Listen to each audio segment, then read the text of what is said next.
జనబేరి news కి స్వాగతం. Bulletin లో ముందుగా హెడ్లైన్స్.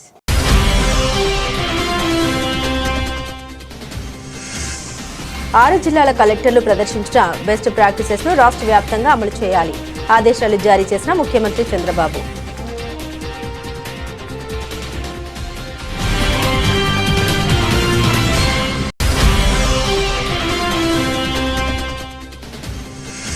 పిల్లలను విక్రయిస్తున్న ముఠాను అరెస్టు చేసిన పోలీసులు. వివరాలు వెల్లడించిన పోలీస్ కమిషనర్ ఎస్వి రాజశేఖర్ బాబు.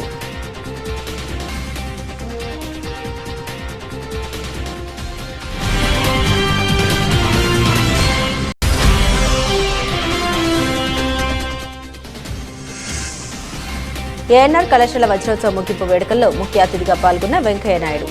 ప్రతి ఒక్కరూ 10 మందికి ఉపయోగపడేలా ఆదర్శవంతంగా బతకాలని సూచన.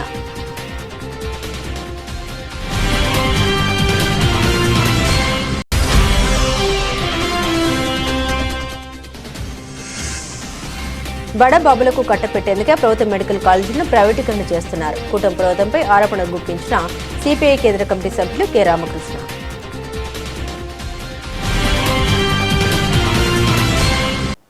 ఏకకాలంలో 2 ప్రదేశాలని దాడులు చేసి అక్రమంగా పిల్లలను విక్రయిస్తున్న 10 మందిని అరెస్టు చేసినట్లు ఎన్టీఆర్ జిల్లా పోలీస్ కమిషనర్ ఎస్వి రాజశేఖర్ బాబు వెల్లడించారు. వారి వద్ద నుండి 5 చంటి పిల్లల్ని 3,30,000 రూపాయల నగదును స్వాధీనం చేసుకున్నామని తెలిపారు. పీడీ యాక్ట్ కేసు నమోదు చేసి వారికి కఠిన శిక్ష చేపట్టేలా చర్యలు తీసుకుంటామని వెల్లడించారు. పోలీస్ కమిషనర్ ఎస్వి రాజశేఖర్ బాబు గురువారం మీడియా సమావేశం నిర్వహించారు. ఈ సమావేశంలో ఆయన మాట్లాడారు. పిల్లల్ని విక్రయిస్తున్న ముఠాను అరెస్టు చేశామన్నారు. గతంలో బలగం సరోజిని మరో 4గురిని అరెస్టు చేసి 6 పిల్లల్ని స్వాధీనం చేసుకున్నామని తెలిపారు. ఆ కేసులో సరోజినితో పాటుగా షేక్ ఫరీనా నిందితురాలిగా ఉందన్నారు. వీరిద్దరూ శిక్ష పడగా బెయిల్పై జైలు నుండి బయటకు వచ్చారని, వారి మీద నిఘా పెట్టగా మరోసారి అరెస్టు చేసి 5 పిల్లల్ని స్వాధీనం చేసుకున్నామని తెలియజేశారు. పక్కా సమాచారంతో 2 చోట్ల ఏకకాలంలో దాడులు చేసి పసిపిల్లల్ని విక్రయించే ముఠాను పట్టుకున్నామన్నారు. నిందితులపై పీడీ యాక్ట్ కేసు నమోదు చేసి వారికి కఠిన శిక్ష పడి జైలుకు పంపే విధంగా చర్యలు తీసుకుంటామన్నారు. మార్చి 1వ తారీఖున 2020 సంవత్సరంలో అక్రమంగా పిల్లల్ని విక్రయిస్తున్న ముఠాని మనము అరెస్ట్ చేయడం జరిగింది. ఆ కేసులో 6 మంది చిన్న బిడ్డల్ని మనము రికవర్ చేశాము. రికవర్ చేసి అందులో చాలామందిని మనము అరెస్ట్ చేయడం జరిగింది. అరెస్ట్ చేసి వాళ్ళని జైలుకి పంపించడం జరిగింది. ఆ కేసులో బలగం సరోజిని అని ఒక లేడీ, తర్వాత మరో నలుగురు మహిళల్ని మనము ఆ సమయంలో అరెస్ట్ చేసి వాళ్ళ దగ్గర ఉన్న 3 పిల్లలను స్వాధీనం చేసుకుని తర్వాత 4 లక్షల రూపాయలని కూడా స్వాధీనం చేసుకోవడం జరిగింది. ఆ తర్వాత మళ్ళీ ఒక 3 పిల్లల్ని రికవర్ చేయడం జరిగింది. అంటే మొత్తం 6 మంది పిల్లల్ని మనం రికవర్ చేసాం. 4 లక్షల రూపాయలని ఆ రోజు మనము రికవర్ చేసి 5 మందిని రెస్క్యూ చేసి 5 మందిని మనము అరెస్ట్ చేయడం జరిగింది. అయితే ఈ క్రమంలో ఆ కేసులో 2 ఉన్నారు. ఒకరు బగళం సరోజిని అనే ఒక లేడీ 31 ఇయర్స్, అదేవిధంగా షేక్ ఫరీనా అనే ఒక లేడీ. వీరిద్దరు కూడా రీసెంట్గా బెయిల్ మీద విడుదలైనారు. బెయిల్ మీద విడుదలైన తర్వాత వీరి కదలికలపై నిఘా ఏర్పాటు చేయడం జరిగింది. సో ఇది ఇలా ఉండగా నిన్న అంటే 17/12/2025 తేదీన task force ACP Latha Kumar గారు, అదేవిధంగా వెస్ట్ ఏసీపీ దుర్గారావు గారు, ఏసీపీ నార్త్ శ్రవంతిరాయ్ గారి ఆధ్వర్యంలో టాస్క్ ఫోర్స్ మరియు భవానీపురం మరియు నున్న ఇన్స్పెక్టర్స్ వారి సిబ్బందితో ఏకకాలంలో దాడులు నిర్వహించి భవానీపురం కుమరిపాలెం సెంటర్ సమీపంలో 5 అరెస్ట్ చేయడం జరిగింది. అదేవిధంగా నున్న పోలీస్ స్టేషన్ పరిధిలో ఉడా కాలనీ ఏరియాలో 3 అరెస్ట్ చేయడం జరిగింది. చేసి వాళ్ళ దగ్గర నుంచి 4 పిల్లల్ని మరియు 3,30,000 రూపాయల నగదును స్వాధీనం చేసుకోవడం జరిగింది. తర్వాత ఈ సరోజిని ఇంట్రాగేట్ చేసిన మేరకు ఈరోజు ఉదయం 2 టౌన్ పోలీస్ స్టేషన్ పరిధిలో 2 వ్యక్తుల్ని అదుపులో తీసుకొని ఒక పాపను ఈరోజు రిస్క్ చేయడం జరిగింది. అంటే టోటల్ 5 మంది చిన్నపిల్లల్ని మనం రెస్క్యూ చేయడం జరిగింది. సో ఇందులో చాలా బాగా పనిచేసిన లతా కుమార్ గారు, అదేవిధంగా ACPs west ACP, north ACP, అదేవిధంగా టాస్క్ ఫోర్స్ సిబ్బంది సుబ్రహ్మణ్యం, శ్రీధర్ ఇన్స్పెక్టర్స్ వీళ్ళందరికీ కూడా నేను అభినందనలు తెలియజేస్తున్నాను. ఎందుకంటే ఇది యాంటీ హ్యూమన్ ట్రాఫికింగ్ మీద ఉక్కుపాదం మోపాల్సిన అవసరం ఉంది. ఇందులో భాగంగా మనం ప్రతి సందర్భంలో కూడా వీరికి అడ్డుకట్ట వేస్తున్నాము. అయితే ఈరోజు దొరికిన ఈ బేబీస్లో 4 గర్ల్ బేబీస్, అదేవిధంగా 1 మేల్ బేబీ బాయ్. సో ఇందులో వీళ్ళందరూ కూడా ఎక్కడి నుంచి తెస్తున్నారంటే వీరు మొత్తం 5 మందిలో 2 పిల్లల్ని, 2 గర్ల్స్ని ఢిల్లీ నుంచి తీసుకురావడం జరిగింది. సో ఢిల్లీలో కిరణ్ శర్మ మరియు భారతి అనే వాళ్ళు 2 ఉన్నారు. ఈ కిరణ్ శర్మ భారతి దగ్గర వాళ్ళు అక్కడి నుంచి సరోజిని అనే లేడీకి వాళ్ళు అమ్ముతారు. ₹1,00,000కి కొనుక్కొని చేసి సరోజిని ఇక్కడ 4 లక్షలు 5 లక్షలకి అమ్ముతుంటుంది. ఆ సందర్భంలో ఫస్ట్ బేబీని ఢిల్లీ నుంచి తీసుకొచ్చి కిరణ్ శర్మ భారతి దగ్గర నుంచి తీసుకొచ్చి ఈ సరోజిని ఆమెకి అమ్మడం జరిగింది. ఈ సరోజిని అనే ఆమె విజయలక్ష్మి అనే ఆమెకి అమ్మడం జరిగింది. ఈ విజయలక్ష్మి అనే ఆమె బ్లెస్సీ అన్న ఆమెకి అమ్మడం జరిగింది. ఆ బ్లెస్సీని మనం నిన్న భవానీపురం పోలీస్ స్టేషన్ పరిధిలో ఆమె అరెస్ట్ చేసి ఒక బేబీని రికవర్ చేయడం జరిగింది. 2వ బేబీ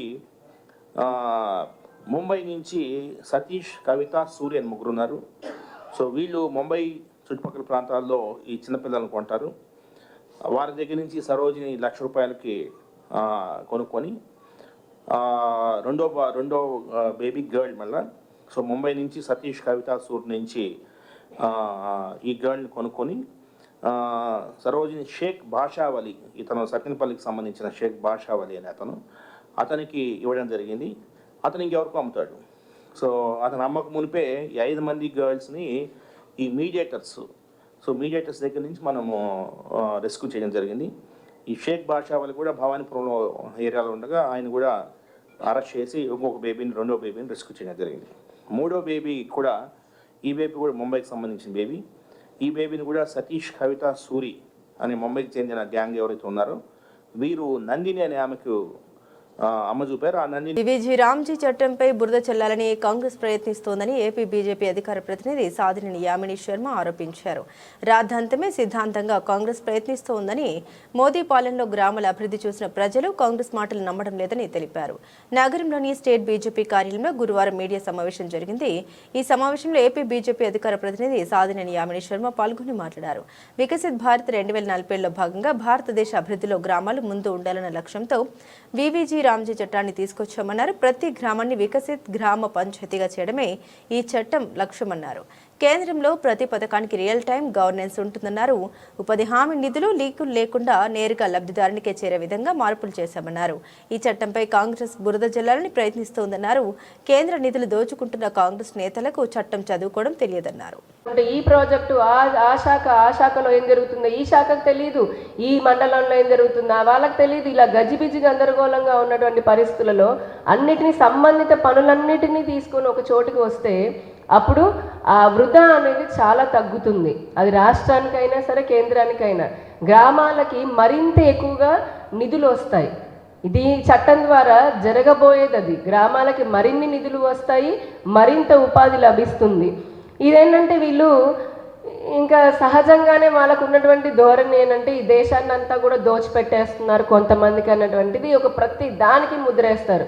ఆ నాకలేస్తుంది అన్నం తిన్నావంటే నువ్వు పట్టుచీర కట్టుకొచ్చావేంటి అని అడిగినట్టుగానే ఉంటుంది.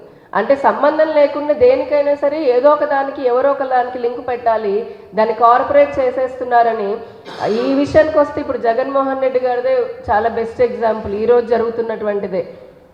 ఆయనున్న 5 సంవత్సరాల్లో కేంద్ర ప్రభుత్వం సహకారం చేసి నిధులు ఇచ్చినా కూడా పూర్తి చేయాలన్నటువంటి మెడికల్ కాలేజీలని ఇప్పుడు మా కూటమి ప్రభుత్వము చాలా పకడ్బందీగా వరల్డ్ క్లాస్ ఇన్ఫ్రాస్ట్రక్చర్తో ది బెస్ట్ ఫ్యాకల్టీని తీసుకొచ్చి పేద వైద్య విద్యార్థులకి అలాగే పేద ప్రజలకి మరింత మెరుగైనటువంటి వైద్యము విద్యను అందించాలని చూస్తుంటే ఈరోజు కోటి సంతకాలట గవర్నర్ కలవబోతున్నాడట. తల్లి కాంగ్రెస్ పిల్ల కాంగ్రెస్ పనులన్నీ ఇలానే ఉంటాయి. వాళ్ళకి చేయడం చేత కాదు, చేస్తున్నటువంటి వారిపైన బట్టగాల్చి మొహం మీద పడేసేటటువంటి అలవాటు వాళ్ళ డిఎన్ఏలోనే ఉంది. అందుకేగా ప్రజలు ఇక్కడ రాష్ట్రంలో ఆయన ఇంటికి పంపించారు, అక్కడ కేంద్రంలో కూడా వరుసగా 3 సార్లు ఇంటి దగ్గర కూర్చోబెట్టారు. అయినా వీళ్ళ బుద్ధి మారదు మనకి. అట్లాగే కరప్షన్ ఇందాకే నేను ఏదో దీని వెనకాల పెద్ద కుట్రలు జరిగిపోతున్నాయి, కరప్షన్ జరిగిపోతుంది అని చెప్పని డైరెక్ట్గానే రూపాయి టు రూపాయి లబ్ధిదారుడికి ప్రభుత్వం నుంచి వస్తున్నప్పుడు ఎక్కడ కరప్షన్ జరుగుతుంది? కరప్షన్ కింగులు కాంగ్రెస్ పార్టీ. ఇప్పుడు వాళ్ళు ఏదైతే రాష్ట్రాలు అధికారంలో ఉన్నారో ఆ అధికారంలో ఉన్న రాష్ట్రాల్లో ఇప్పుడు కేంద్ర ప్రభుత్వం ద్వారా ఇన్ని రోజుల నుంచి పక్కకి దాచుకున్నటువంటి ఆ పోతాయి డబ్బులు అని చెప్పని వాళ్ళ ఏడుపు అంతా. ఇప్పటి వరకు అక్రమంగా అన్యాయంగా అవినీతి పరంగా కేంద్ర ప్రభుత్వ నిధులు దోచుకుంటున్నటువంటి కాంగ్రెస్ పాలిత రాష్ట్రాలకు అదే భయం. ఇక్కడ నుంచి వాళ్ళ ఆటలు చెల్లవు అని చెప్పని ఇటువంటి రెచ్చగొట్టి లేదంటే తప్పుడు మాటలు మాట్లాడే పరిస్థితి మనం చూస్తున్నాము. అలాగే 100 రోజులు గ్యారంటీ ఉందా అంట. 100 రోజులు కాదురా బాబు, 125 రోజులు, ఇంకొక 25 రోజులు పెంచే ఇస్తున్నాము. వాళ్ళకి తెలుసు చట్టం చదవలేనంత దద్దమ్మలు కాదు కాంగ్రెస్ పార్లమెంట్లో కూర్చున్నటువంటి కాంగ్రెస్ లేదా దాని మిత్రపక్ష ఎంపీలు, చదువుకున్న వాళ్ళే. చట్టంలో 125 రోజులని ఉంది, మళ్ళీ కూడా ప్రశ్నలు ఏమైనా ఎత్తుతారు అమాయక ప్రజల్ని. కానీ చివరికి ఆ ప్రజల్లో అపహాస్యం పాలయ్యేది, అవమాన పాలయ్యేది వాళ్ళే. ఉదాహరణ బెస్ట్ ఓట్ చోరీ. ఏదో ఏదో ఏదో అన్నారు, బీహార్ అన్నారు, రోడ్ల మీద పడ్డాడు, తిరిగాడు. రాహుల్ గాంధీ కెమెరాల ముందు వచ్చినప్పుడు సింహంలా గర్జించాడు. పార్లమెంట్లో అమిత్ షా గారు, హోంమంత్రి అమిత్ షా గారు ఆధారాలతో సహా మొత్తం బయటపడుతుంటే పిల్లిలాగా పారిపోయాడు. ఇప్పుడు అంతే, ఎప్పుడు అంతే. చదివినా తెలిసినా అబద్ధాలని ప్రచారం చేయాలి, కేంద్ర ప్రభుత్వం పైన బురద చల్లాలి అని చెప్పని అనుకున్నంత కాలము ఈ కాంగ్రెస్ పార్టీ అనేది గెలవదు. ఇందాక చెప్పాను కదా, ఎన్ని రోజులు వాళ్ళు ఇలాంటి డ్రామాలు వేస్తుంటారో అన్ని రోజులు ప్రజల్లో గ్రౌండ్లో క్షేత్రస్థాయిలో ప్రజలు వాళ్ళని ఈసడించుకుంటూనే ఉన్నారు. ఇక ఇట్లాంటి ఈ నెల 10న అనంతపురంలో భారీ విద్యార్థి ప్రదర్శనతో కూడిన అఖిల భారత విద్యార్థి బ్లాక్ ఆంధ్రప్రదేశ్ రాష్ట్ర ద్వితీయ మహాసభలు జరిగాయని ఏఐఎస్బీ రాష్ట్ర ప్రధాన కార్యదర్శి పాపిరెడ్డిపల్లి పృథ్వీరాజ్ వెల్లడించారు. ఈ మహాసభల్లో విద్యార్థులకు సంబంధించినటువంటి అనేక సమస్యలపై చర్చించామని, రాష్ట్ర నూతన కమిటీని ఎన్నుకున్నామని వెల్లడించారు. అఖిల భారత విద్యార్థి బ్లాక్ రాష్ట్ర కమిటీ ఆధ్వర్యంలో గురువారం గాంధీనగర్ ప్రెస్ క్లబ్లో మీడియా సమావేశం నిర్వహించడం జరిగింది. ఈ సమావేశంలో రాష్ట్ర కమిటీ ప్రధాన కార్యదర్శి పాపిరెడ్డిపల్లి పృథ్వీరాజ్ మాట్లాడారు. అనంతపురంలో జరిగిన మహాసభల్లో రాష్ట్ర నూతన కార్యవర్గాన్ని ఎన్నుకున్నామన్నారు. ఈ సందర్భంగా రాష్ట్రంలో విద్యార్థుల సమస్యలపై చర్చించామన్నారు. విద్యా వ్యవస్థలో ప్రభుత్వం అనుసరిస్తున్న విధానాన్ని చర్చించామన్నారు. మెడికల్ కాలేజీలను ప్రైవేటీకరణ రద్దు చేయాలని, పెరిగిన నిత్యావసర వస్తువుల ధరలకు అనుగుణంగా హాస్టల్ విద్యార్థులకు మిడ్ ఛార్జీలు పెంచాలని, రాష్ట్ర ప్రభుత్వం జాబు క్యాలెండర్ ప్రకటించాలని, ఎన్నికల వాగ్దానాన్ని అమలు జరపాలని, ప్రభుత్వ రంగంలోని విద్యా ఉపాధి అవకాశాలను మెరుగుపరచాలని, కడప ఉక్కు ఫ్యాక్టరీ నిర్మాణం వెంటనే అమలు జరపాలని, అవుట్సోర్సింగ్ విధానం రద్దు చేయాలని మహాసభలో తీర్మానాలు చేశామన్నారు. నా పేరు పాపిరెడ్డిపల్లి పృథ్వీ, అఖిల భారత విద్యార్థి బ్లాక్ రాష్ట్ర ప్రధాన కార్యదర్శి. మరి ఈ రాష్ట్రంలో నెలకొన్నటువంటి విద్యారంగ సమస్యలను పరిష్కరించాలా, ఎందుకంటే ఈరోజు ప్రధాన డిమాండ్స్తో మరి ఈరోజు విజయవాడ నందు విలేకరుల సమావేశం ఏర్పాటు చేయడం జరిగింది. మరి ప్రధాన డిమాండ్స్ ఏవైతే ఈరోజు ప్రభుత్వ హాస్టల్లో నెలకొన్నటువంటి సమస్యలను పరిష్కరించాలా, ఏదైతే పెండింగ్లో ఉన్నటువంటి ఫీజు రిమెంబర్స్మెంట్ బకాయిలను విడుదల చేయాలా, ఏదైతే ప్రైవేటీకరణ పేరుతో ఈరోజు మెడికల్ కళాశాలను ఈరోజు ప్రైవేట్ వ్యక్తులకి కట్టబెడతా ఉన్నారో దాన్ని విరమించుకోవాలని చెప్పేసి ఈరోజు ప్రధాన డిమాండ్స్తో ఈరోజు విజయవాడ నందు ఆల్ ఇండియా స్టూడెంట్ బ్లాక్ రాష్ట్ర కమిటీ ఆధ్వర్యంలో విలేకరుల సమావేశం ఏర్పాటు చేయడం జరిగింది. మరి ఈ రాష్ట్రంలో ఈరోజు ప్రభుత్వ హాస్టల్లో నెలకొన్నటువంటి సమస్యలను ఈరోజు గాలి కొదిలేసి ఈ రాష్ట్ర ప్రభుత్వం విద్యార్థుల జీవితాలతో చెలగాటమాడుతూ ఉంది. అదేవిధంగా ఈ రాష్ట్రంలో అనేక సమస్యలతో ఈరోజు విద్యార్థులు ఈరోజు కేజీ నుంచి పీజీ వరకు అనేక ఇబ్బందులు పడుతూ ఉన్నారు. ఈ ఇబ్బందులన్నీ దృష్టిలో ఉంచుకొని ఈ రాష్ట్ర ప్రభుత్వం తక్షణమే స్పందించి ఏదైతే విద్యార్థులు ఎదుర్కొన్నటువంటి సమస్యలను పరిష్కరించాలని చెప్పేసి డిమాండ్ చేస్తూ ఉన్నాం. అదేవిధంగా ఇవాళ ఏదైతే డిగ్రీ చదువుతున్నటువంటి విద్యార్థులు ఈరోజు పెండింగ్లో ఉన్నటువంటి ఫీజు రిమెంబర్స్మెంట్ బకాయిలు విడుదల చేయక ఈరోజు వాళ్లకు విద్యకు ఈరోజు ఉద్యోగాలకు దూరం చేసే విధంగా ఈ రాష్ట్ర ప్రభుత్వ వైఖరి ఉంది. కాబట్టి తక్షణమే పెండింగ్లో ఉన్నటువంటి ఫీజు రిమెంబర్స్మెంట్ బకాయిలను తక్షణమే విడుదల చేయాలా, విడుదల చేసి విద్యార్థులకు పెద్దపీట వేయాలని చెప్పేసి డిమాండ్ చేస్తూ ఉన్నాం. అదేవిధంగా ఏదైతే ఈరోజు మెడికల్ కళాశాలను పీపీపీ విధానం తీసుకొచ్చి ఈరోజు ప్రైవేటు వ్యక్తులకు ఈరోజు కట్టబెట్టేటువంటి ప్రయత్నం చేస్తూ ఉంది. ఈరోజు వాటిని ఆల్ ఇండియా స్టూడెంట్ బ్లాక్ ఏఐఎస్బీగా ఖండిస్తూ ఉన్నాం, వ్యతిరేకిస్తూ ఉన్నాం. ఎందుకంటే ఈ రాష్ట్రంలో ఈరోజు అనేక మంది ఈరోజు ఆంధ్రప్రదేశ్లో విద్యకు అభ్యసించడానికి రకరకాల మనం బ్రతికే బ్రతుకు 10 మందికి ఉపయోగపడేలా ఆదర్శప్రాయంగా ఉండాలని భారత ఉపరాష్ట్రపతి ముప్పవరపు వెంకయ్య నాయుడు అన్నారు. మహానుభావులు పుట్టిన నేల గుడివాడ అని పేర్కొన్న ఆయన ఎందరికో విద్యాబుద్ధులు నేర్పిన ఏఎన్ఆర్ కళాశాల విశ్వవిద్యాలయంగా అభివృద్ధి చెందాలని ఆకాంక్షించారు. గత 3 రోజులుగా జరుగుతున్న ఏఎన్ఆర్ కళాశాల వజ్రోత్సవ వేడుకలు గురువారం విజయవంతంగా ముగిశాయి. కళాశాల ముగింపు వజ్రోత్సవ వేడుకల్లో మాజీ ఉపరాష్ట్రపతి ముప్పవరపు వెంకయ్య నాయుడు, ఎమ్మెల్యేలు వెనుగండ్ల రాము, డాక్టర్ కామినేని శ్రీనివాస్, వర్ల కుమార్ రాజా, హైకోర్టు జస్టిస్ భట్టు దేవానంద్, మాజీ కేంద్ర మంత్రి కావూరి సాంబశివరావు, ఎన్టీఆర్ కుమారుడు అక్కినేని వెంకట్ తదితర ప్రముఖులు ముఖ్య అతిథులుగా హాజరయ్యారు. ముందుగా కళాశాల ప్రాంగణానికి వచ్చిన మాజీ ఉపరాష్ట్రపతి వెంకయ్య నాయుడుకు ఎన్సీసీ విద్యార్థులు గార్డ్ ఆఫ్ హానర్తో ఘన స్వాగతం పలికారు. అనంతరం కళాశాల ప్రాంగణంలో ఏర్పాటు చేసిన వజ్రోత్సవ వేడుకల పైలాన్ ఆవిష్కరించిన వెంకయ్య నాయుడు స్వర్గీయ అక్కినేని నాగేశ్వరరావు చిత్రపటానికి నివాళులర్పించారు. ఈ సందర్భంగా కళాశాలలో నూతనంగా ప్రవేశపెట్టిన ఇంజనీరింగ్ అకాడమిక్ శిలాఫలకాన్ని ఆవిష్కరించారు. వేడుకల్లో భాగంగా నిర్వహించిన సభలో వెంకయ్య నాయుడు మాట్లాడారు. స్వర్గీయ అక్కినేని నాగేశ్వరరావు కృషి ఫలితంగా ఏర్పాటైన ఏఎన్ఆర్ కళాశాల ఎందరికో బంగారు భవిష్యత్తు అందించడం గొప్ప విషయమన్నారు.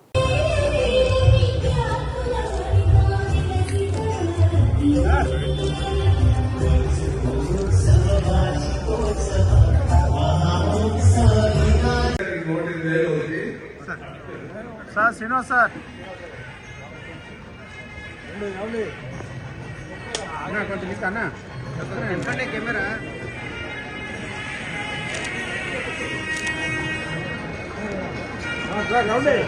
సార్ తిరుగుతారు ఎందుకన్నా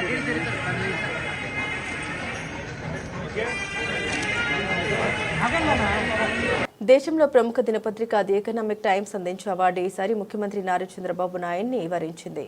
ఆంధ్రప్రదేశ్లో వ్యాపార అనుకూల విధానాల అమలు, పారిశ్రామిక సంస్కరణలు రాష్ట్రానికి పెద్ద ఎత్తున పెట్టుబడులు ఆకర్షిస్తున్నందుకు గాను business reformer of the year అవార్డులు ఇస్తున్నట్లు ఎకనామిక్ టైమ్స్ ప్రకటించింది.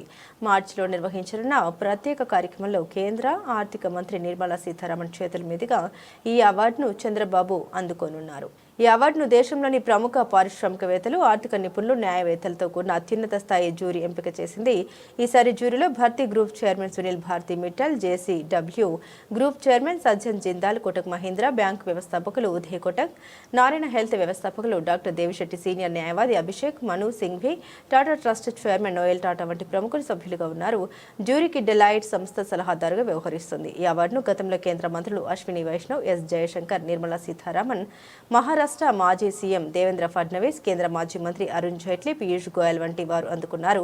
ప్రతిష్టాత్మక అవార్డు అందుకోవడంపై ప్రముఖులు, మంత్రివర్గ సహచరులు ముఖ్యమంత్రికి శుభాకాంక్షలు తెలిపారు. His Excellency from Germany export Academia Baden from Germany, Dr. Bertram, Chief Impact Officer, First General Holding Limited, Switzerland. She is very fluent she wanted to do. Very short, sweet speech. Good. Congratulations. And also Director General, Confederation of Indian Industry, respected Chandrajit Banerjee. And also President Designate, Confederation of Indian Industry and Managing Director and CEO, Tata Chemicals Limited, India, respected Mukundan, Chairman, CA Europe Council, Vice Chairman, Joint Managing Director, Bharat Forge, respected Amit Kalyani, dignitaries and invitees, especially from Europe. I am delighted to meet all of you. You have seen Visakhapatnam. This is one of the most clean city in India and also safe city in India. Recently, Government of India has rated safety for women is number 1 in Visakhapatnam. That is the city you are here now. And also this city is a happening city. Now another 3-4 years time, Google is going to complete $15 billion investment, 1 gigawatt data center and AI hub, and also CE cable connecting from here to Singapore. Nobody as on now can ignore India. I have seen in politics for the last 4 decades. Around mid-90s, internet has come. That is a big revolution. At that time, we adopted information technology. That is where we started high-tech city in Hyderabad and attracting global companies and promoting information technology. All these things happened only 2.5 decades. Today I can say very proudly, you go to anywhere in the world, all people are depending on Indians for information technology. You can see Microsoft is leading Indian, Google is leading Indian, all IT companies are leading Indians. That is the strength of India. And also if you can see further, highest per capita income anywhere in the world are enjoying by Indians because of information technology. ముఖ్యమంత్రి నారా చంద్రబాబు నాయుడు విద్యాశాఖ మంత్రి లోకేష్ నేతృత్వంలో ప్రభుత్వ పాఠశాలల్ని private స్కూళ్లకు ధీటుగా అభివృద్ధి చేస్తున్నామని MLA Gadde Rammohan పేర్కొన్నారు. 9వ division పటమటలంక ప్రభుత్వ బాలికల ఉన్నత పాఠశాలలో 23 లక్షల రూపాయల వ్యయంతో నిర్మించనున్న కెమిస్ట్రీ ల్యాబ్కు ఆయన శంకుస్థాపన చేశారు. మధ్యాహ్న భోజన పథకంలో సన్న బియ్యం వాడటం వల్ల విద్యార్థుల హాజరు శాతం గణనీయంగా పెరిగిందని పేర్కొన్నారు. విజయవాడ తూర్పు నియోజకవర్గ పరిధిలోని 9వ డివిజన్ పటమలంక ప్రభుత్వ బాలికల ఉన్నత పాఠశాలలో 23 లక్షల రూపాయల వ్యయంతో నిర్మించనున్న కెమిస్ట్రీ ల్యాబ్కు ఎమ్మెల్యే గద్దె రామ్మోహన్ శంకుస్థాపన చేశారు. ఈ సందర్భంగా ఆయన మాట్లాడారు. పాఠశాలలో కొత్తగా ప్రారంభించిన ఇంటర్మీడియట్ విద్యార్థులకు అవసరమైన మౌలిక వసతులు కల్పించడమే ధ్యేయంగా ఈ ల్యాబ్ నిర్మిస్తున్నట్లు తెలిపారు. అలాగే ఉజ్జయిని బ్యాంక్ వారు 10 లక్షల రూపాయల సిఎస్ఆర్ నిధులతో విద్యార్థినుల కోసం డైనింగ్ హాల్ నిర్మించేందుకు ముందుకు రావడం అభినందనీయమన్నారు. ఆ పనులు కూడా త్వరలోనే ప్రారంభమవుతాయని పేర్కొన్నారు. ముఖ్యమంత్రి నారా చంద్రబాబు నాయుడు విద్యాశాఖ మంత్రి లోకేష్ నేతృత్వంలో ప్రభుత్వ పాఠశాలల్ని ప్రైవేట్ స్కూళ్లకు ధీటుగా అభివృద్ధి చేస్తున్నామని, నో వేకెన్సీ బోర్డులు పెట్టే స్థాయికి ప్రభుత్వ బడుల్ని తీర్చిదిద్దడమే కూటమి ప్రభుత్వ లక్ష్యమని ఆయన స్పష్టం చేశారు. మధ్యాహ్న భోజన పథకంలో సన్న బియ్యం వాడటం వల్ల విద్యార్థుల హాజరు శాతం గణనీయంగా పెరిగిందని, ప్రతి విద్యార్థి మెరుగైన ఫలితాలు సాధించి రాష్ట్ర స్థాయిలో రాణించాలని ఎమ్మెల్యే ఆకాంక్షించారు. పురాతనమైన మహిళా స్కూలు, కొమ్మ సీతారామయ్య బాలికోన్నత పాఠశాల, ఇక్కడే ఇంటర్మీడియట్ కూడా ఇవ్వటం జరిగింది. దీనికి అన్ని సౌకర్యాల కల్పన కోసం ఈరోజున 23 లక్షలతో కెమిస్ట్రీ ల్యాబ్ నిర్మాణానికి శంకుస్థాపన చేసుకోవడం జరిగింది. అదేవిధంగా ఇక్కడ మహిళలందరూ బాలికలందరూ కూడా చక్కగా మంచి వాతావరణంలో భోజనం చేయడానికి ఒక డైనింగ్ హాల్ నిర్మాణానికి ఉజ్జయిని బ్యాంక్ వారు ముందుకొచ్చి 10 లక్షల రూపాయలు సిఎస్ఆర్ యాక్టివిటీ కింద ఇచ్చి దాన్ని కూడా తొందరలో మొదలుపెట్టబోతూ ఉన్నారు. ఇవాళ నారా చంద్రబాబు నాయుడు గారు చక్కటి ప్రణాళికలతో ప్రతి పిల్లలు బాగా చదువుకోవాలా, ఎక్కువ మార్కులు తెచ్చుకోవాలా, ప్రైవేట్ స్కూల్స్తో పోటీకి నిలబడి ఆ స్కూల్స్ కంటే మిన్నగా జిల్లా పరిషత్లు రావాలని చెప్పి, అదేవిధంగా ఏ స్కూల్ ప్రతి ఒక్క గవర్నమెంట్ స్కూల్లో కూడా నో వేకెన్సీ బోర్డు పెట్టే విధంగా ఆ స్కూల్స్ డెవలప్ చేయాలని చెప్పి, వాళ్ళకి ఏ సౌకర్యం కావాలన్నా కల్పించడానికి నేనున్నానని చెప్పి లోకేష్ గారు చెప్తూ విద్యా వ్యవస్థను ముందుకు తీసుకువెళ్తూ ఉన్నారు. అటు ఉపాధ్యాయులు కూడా ఒక కాన్ఫిడెన్స్ క్రియేట్ చేసి ఈ ప్రతి స్కూల్లోనూ వాళ్ళ పిల్లలకి స్టేట్ ర్యాంక్ రావాలా, జిల్లా ర్యాంకు రావాలనే ఉద్దేశం కల్పించే విధంగా కూడా ఒక మంచి వాతావరణాన్ని సృష్టిస్తూ ఉన్నారు. ఇదంతా కూడా సొసైటీలో చదువు మాత్రమే ప్రతి కుటుంబాన్ని పేదరికం నుంచి బయటకు తీసుకురాగలదని ఒక ప్రగాఢమైన నమ్మకం కలిగిన వ్యక్తి నారా చంద్రబాబు నాయుడు గారు. ఆయన ఆశయాలు ఆదర్శాలని ఎక్కడైతే పిల్లలు చదువుకుని ఆ కుటుంబాన్ని పేదరికం నుంచి బయట తీసుకొచ్చే శక్తి కల్పించే విధంగా పిల్లల్ని తయారు చేయడానికి చేసే ప్రయత్నం ఈ రోజున ఈ ప్రభుత్వం, కూటమి ప్రభుత్వం, నారా చంద్రబాబు నాయుడు గారు, పవన్ కళ్యాణ్ గారు, లోకేష్ బాబు గారు, వీళ్ళ ముగ్గురు కూడా మోడీ గారి ఆశీస్సులతో దీన్ని ముందుకు తీసుకువెళ్తా ఉన్నారు.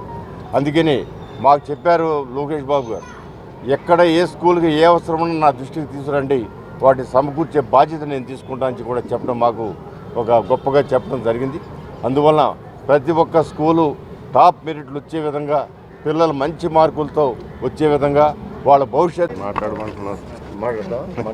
ఈరోజు పడమట్లంక కొమ్మ సీతారామయ్య జిల్లా పరిషత్ స్కూల్లో మరి మా శాసనసభ్యులు గద్దె రామ్మోహన్ గారి చేతుల మీదుగా ఇక్కడ స్థానిక బాలికల పాఠశాలలో ఈ యొక్క శంకుస్థాపన కార్యక్రమం ప్రభుత్వం సమకూర్చినటువంటి ఈ యొక్క ల్యాబ్కి ప్రభుత్వం సమకూర్చింది కనుక దాని ద్వారా ఈ శంకుస్థాపన చేస్తున్నాం.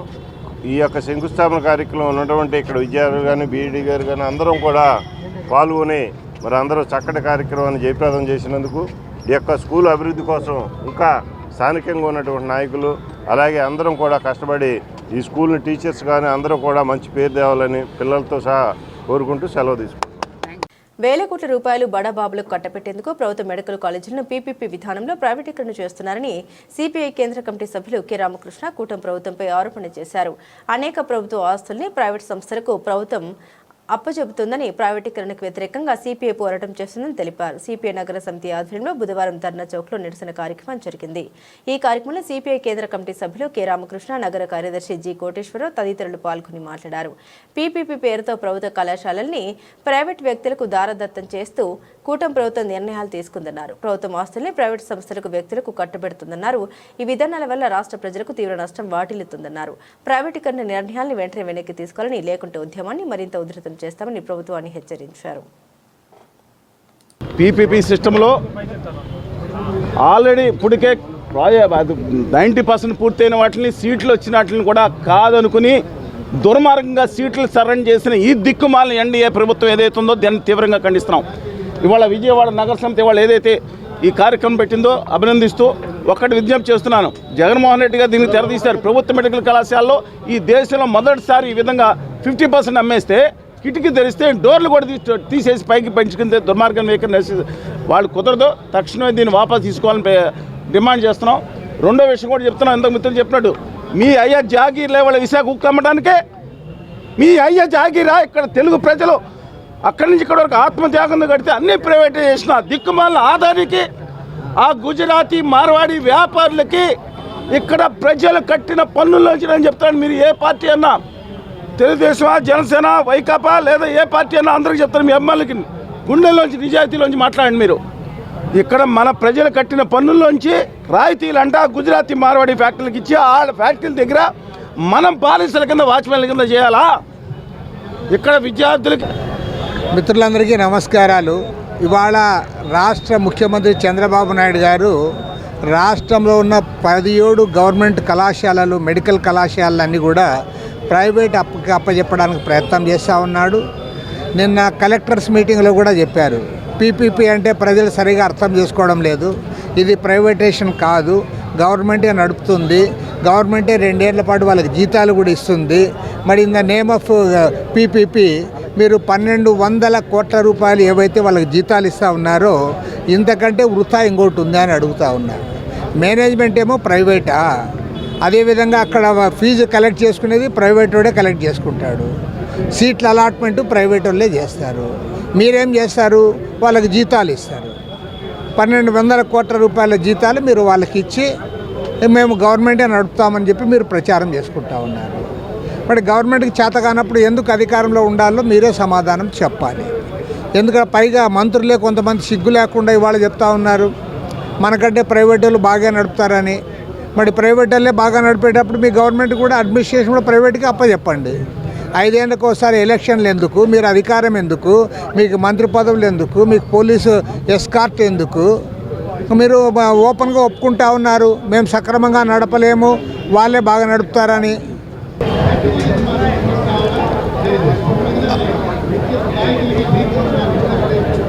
ప్రతిపక్షంలో ఉండగా అనుసరించేటటువంటి విధానం ఒక పద్ధతిలో ఉంటుంది. అధికారంలోకి వచ్చిన తర్వాత దానికి భిన్నంగా వ్యవహరించేటటువంటి తీరు ఇవాళ చూస్తూ ఉన్నాం కూటమి ప్రభుత్వం. గత యువగళం సందర్భంగా నిర్వహించేటటువంటి సందర్భంలో నారా లోకేష్ స్పష్టంగా చెప్పారు, అప్పటికే గత ప్రభుత్వం ఇచ్చినటువంటి జీవో 107, 108 ఉపసంహరించుకుంటామని చెప్పి, ప్రభుత్వమే వైద్య కళాశాలను నిర్వహిస్తామని చెప్పి ప్రభుత్వ పరంగానే అని చెప్పారు. కానీ ఈ రోజున 590 జీవో ఇస్తూ ప్రైవేటు వ్యక్తులకి పీపీపీ పేరుతోటి ప్రైవేటు వ్యక్తులకి దారాదత్తం చేసేటటువంటి విధానాన్ని నిరసిస్తూ భారత కమ్యూనిస్ట్ పార్టీ సిపిఐ ఆధ్వర్యంలో ఆంధ్ర రాష్ట్ర వ్యాప్తంగా ఆందోళన కార్యక్రమం నిర్వహిస్తూ ఉన్నాం. దానిలో భాగంగానే విజయవాడ నగరంలో ఈ నిరసన కార్యక్రమం కొనసాగుతూ ఉన్నది.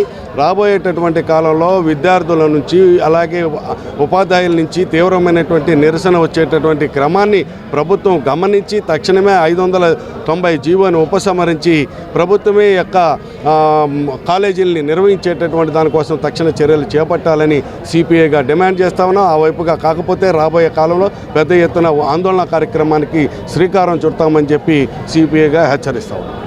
బులెటిన్ ముగించే ముందు హెడ్లైన్స్ మరోసారి.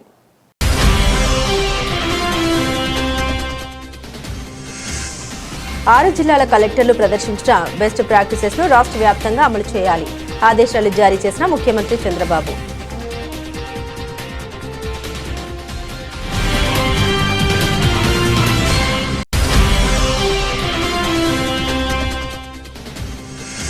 పిల్లలను విక్రయిస్తున్న ముఠాను అరెస్టు చేసిన పోలీసులు. వివరాలు వెల్లడించిన పోలీస్ కమిషనర్ ఎస్వి రాజశేఖర్ బాబు.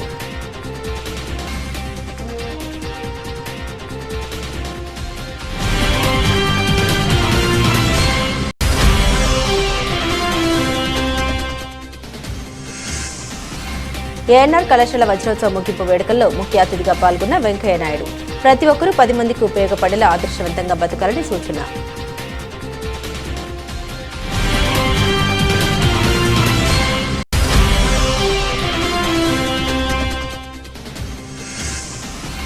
బడబాబులకు కట్టపెట్టేందుకే ప్రభుత్వ మెడికల్ కాలేజీలను ప్రైవేటీకరణ చేస్తున్నారు. కూటమి ప్రభుత్వంపై ఆరోపణలు గుప్పించిన సిపిఐ కేంద్ర కమిటీ సభ్యులు కె రామకృష్ణ.